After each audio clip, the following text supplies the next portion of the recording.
Hai guys, gue akan rangkumin cerita Reanimal, sebuah kisah dari sepasang anak yatim piatu yang berusaha kabur dari dunia, yang di dalamnya banyak monster hewan raksasa dan makhluk-makhluk aneh. Tarsier Studio, kreator yang melahirkan Little Nightmare, kembali dengan Reanimal, game dengan genre horror psikologi yang gelap, plot cerita yang unik, dunia yang brutal, dan menurut gue lebih creepy dari Little Nightmare. Cerita dimulai dengan Boy, atau sang kakak laki-laki. Seorang anak yatim piatu yang mengenakan topeng karung dengan tali gantungan di lehernya. Ia terbangun dari sebuah mimpi buruk, sebuah mimpi tentang sumur tua dan teman-temannya yang hilang. Namun, saat dia bangun, realitasnya tak kalah mengerikan. Ia berada di sebuah skoci kecil di tengah laut yang gelap dan sendirian. Misi pertamanya sederhana, mencari adiknya, Girl. Bermodalkan skoci kecil, tak lama kemudian, ia menemukan tubuh adiknya mengambang di air, mengenakan gaun putih dan juga topeng kelinci. Saat ditarik ke atas perahu, gadis itu sempat menyerang Boy. Sebuah refleks trauma atau mungkin ia tidak sepenuhnya mengenali kakaknya pada awalnya.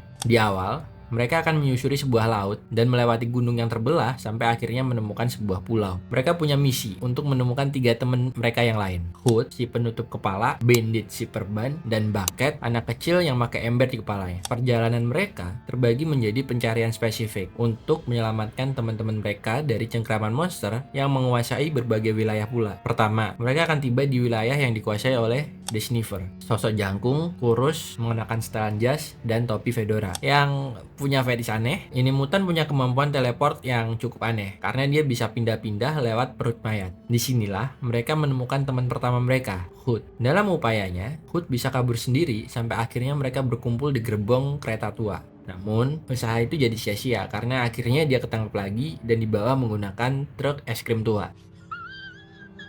Anyway, di tempat pertama ini, tempatnya juga lumayan traumatis buat anak kecil. Karena mereka akan ketemu sama mayat-mayat yang tinggal kulitnya di seluruh tempat dan mereka bisa merayap. Mayat-mayat itulah yang digunakan The Sniffer untuk berpindah-pindah lokasi. Caranya dengan melubangi perut mereka. Setelah aksi kejar-kejaran yang cukup menegangkan, akhirnya mereka bisa membebaskan Hood yang dikurung dan kabur menggunakan truk es krim milik The Sniffer. Meskipun dalam prosesnya, The Sniffer sempat mengejar dan hampir menangkap mereka sampai mobil mereka terjatuh di pesisir pantai. Jujur, dari awal sebenarnya gue kepo gimana caranya Hood yang awalnya di penjara tiba-tiba muncul dari dalam koper di kereta. Tapi ya udah nggak penting. Anyway, setelah terjatuh ke area pesisir yang lebih basah, mereka akhirnya sampai di The Dock atau dermaga. Di sini, mereka akan menghadapi monster berbentuk pelikan raksasa yang nyulik teman kedua mereka, Bandage. Di awal, mereka akan menyusuri pulau dan menuju ke sebuah mercusuar menggunakan skoci kecil mereka. Tapi, jalan mereka tentu nggak mulus, karena mereka akan dikejar-kejar sama monster yang mungkin mantan atlet renang. Anyway, sebenarnya para atlet renang itu dulunya adalah penduduk yang beradaptasi karena seluruh kotanya menjadi lautan. Tapi tenang,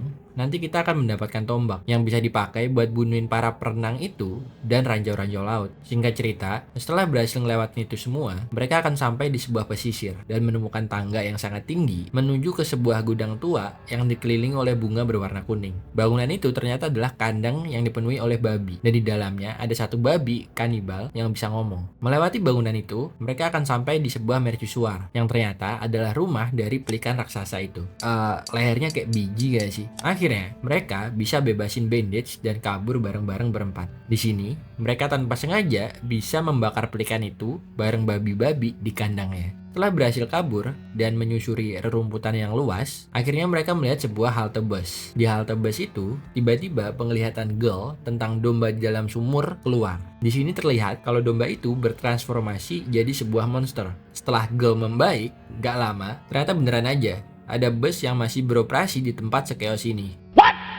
Kemudian kita lanjut ke segmen akhir. Lokasi terakhir mungkin adalah yang paling traumatis, entah ini sekolah atau panti asuhan. Tempat ini dipenuhi oleh Spider Kids, anak-anak yang telah bermutasi menjadi monster laba-laba dan anak-anak lain yang telah membatu atau terpetrified. Disinilah teman terakhir mereka, Bucket, ditahan. Di awal, kita akan melihat Bucket yang dibawa oleh para Spider Kids. Dia terlihat seperti akan ditumbalkan ke ibu asuh mereka, yang mereka sebut sebagai Mother. Saat mencoba menyelamatkan Bucket, kakak beradik ini malah ketangkep dan tanpa sadar dijadikan tumbal juga. Saat dijatuhkan ke bawah tanah, mereka nggak langsung dimakan, namun berada di sebuah tempat penuh pasir yang diberi nama Sand City. Di sini, mereka bisa ketemu lagi sama Bucket, tapi sayang, dia malah ketangkep lagi. Saat kejar-kejaran, diketahui ternyata para Spider Spider Kids ini nggak bisa kena cahaya, karena kalau kena cahaya mereka akan membatu. Singkat cerita, mereka akan dikejar-kejar lagi sampai ke sebuah tempat sempit di mana Mother nggak bisa masuk. Karena nggak bisa masuk, Mother ngeluarin Spider Kids lagi. Namun sayang, malah jadi senjata makan tuan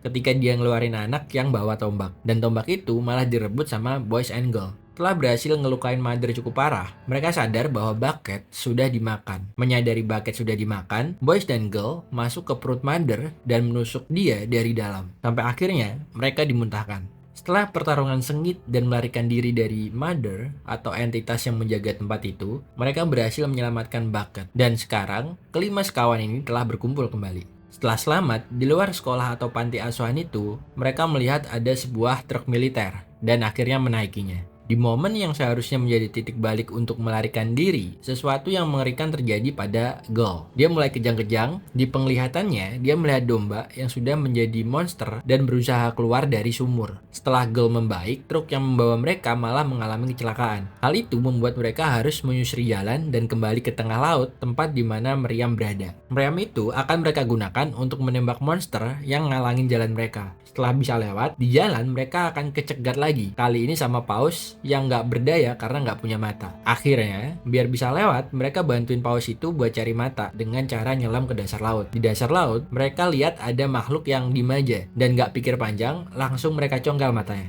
Dan kasiannya makhluk itu ternyata masih hidup dan marah karena matanya kita ambil. Ya, wajar sih. Agak ada gilanya juga sih ini dua bocah. Singkat cerita, akhirnya mereka berhasil kabur walaupun sebelumnya sempat diserang sama makhluk laut yang mereka tembak pakai meriam tadi. Paus yang udah dapet mata akhirnya cabut, dan daripada paus, jujur dia lebih kelihatan kayak belut karena tubuhnya panjang banget. Singkat cerita, akhirnya mereka bisa lewat dan sampai ke stasiun bawah tanah. Di sini, Girl lagi-lagi punya penglihatan tentang monster domba yang nyoba keluar dari dalam sumur. Dan secara mengejutkan, ternyata Girl mengeluarkan domba tersebut dari mulutnya. Awalnya, domba ini terlihat lemah, namun dia segera bermutasi, menyesuaikan diri, dan lari dengan kecepatan yang mengerikan, serta tumbuh menjadi raksasa, sebuah entitas iblis yang grotes. Ini adalah plot twist pertama. Monster sebenarnya bukanlah yang memburu mereka di luar, melainkan yang selama ini tumbuh di dalam Girl. Saat itu, kita akan tahu siapa yang setia kawan, siapa yang enggak. Karena di sini akan ada dua teman mereka yang langsung kabur. Dan akhirnya, karena kabur, domba raksasa ini mulai memburu mereka. Girl, Boy, dan Bucket akhirnya mengikuti domba tadi ke sebuah medan tempur yang sudah sangat kacau. Banyak mayat berserakan, bom di mana-mana, dan gak jarang mereka akan ngelihat tentara yang diskon nyawa karena frustasi. Satu persatu, teman-teman yang sudah susah payah mereka selamatkan ditelan hidup-hidup oleh domba raksasa ini. Sudah susah kabur dari lem atau domba, Boy dan Girl masih harus ditembaki sama penembak jitu. Sampai akhirnya, mereka nemu rocket launcher dan ditembakkan ke bangunan di mana penembak itu berada. Gak selesai di situ, setelah berhasil bunuh penembak jitu, mereka harus ditembakin tank. Sampai akhirnya, mereka nemu bom dan bisa bunuh yang make tank itu. Anehnya, tank yang udah dibom masih dalam keadaan baik. Dan lebih anehnya lagi, ternyata mereka bisa make tank itu, padahal mereka masih kecil. Dalam satu sequence epic, mereka menggunakan tank dan senjata militer untuk menembaki monster itu. Namun, seperti yang kita tahu,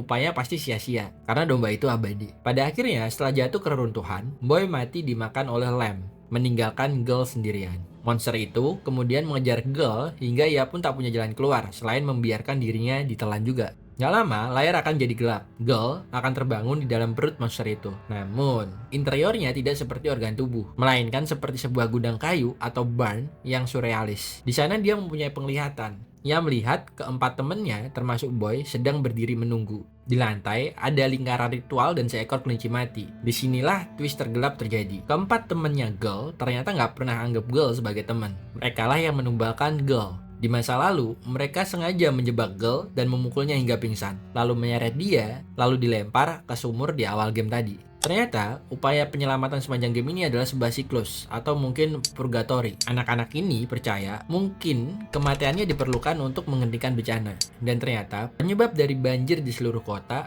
adalah akibat dari Girl yang ditumbalkan di dalam sumur. Lalu itulah ending utama dari game ini, ketika kita cuma ikutin jalan cerita. Untuk dapat secret ending, kalian harus menemukan 5 peti mati tersembunyi, atau yang disebut sebagai coffins. Jika kalian berhasil menemukannya, setelah credit scene selesai, sebuah adegan tambahan akan muncul. Kamera akan kembali ke dasar sumur yang gelap. Kita akan diperlihatkan Girl tergeletak di sana. Namun, kali ini dia tidak sendirian. Nantinya akan muncul sosok-sosok anak kecil lain mengenakan topeng hewan yang mengelilinginya. Setelah itu, sumur kembali meluap dan mengangkat tubuh Girl mengambang di lautan.